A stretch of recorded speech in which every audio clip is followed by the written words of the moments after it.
Bafowethu ngeke nikholwe wenze izibukwayo umculo kaMaskandi uKhuzane ke insizwa ke yakwaMpungose ke lapha ke engumholi ke wama Blue Lions ke lapha ke noma ama Blue Nation ke lapha ke yonqamula ke unyanyavu ke lwemonto ke yakona ukusho ke lapha ke oluthatha ke amamitha noma ke singakawaqinisekisa ukuthi ke how many millions eliwathathile lelo nyanyavu lwemonto kodwa ke ithatha amamitha imoto ke yakwa Land Rover.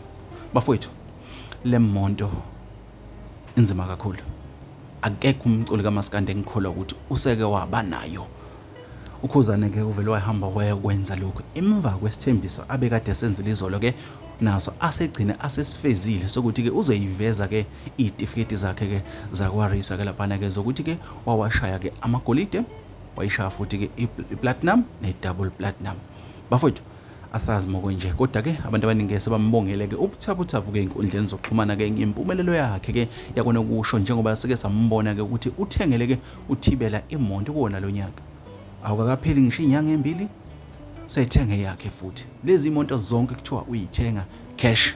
UKhuzane Mfokampungosa webafowethu hayi inkulu le ndaba ungabathathi kancane abaculi bakaMaskandi bazokushiya ukhexile ngempela.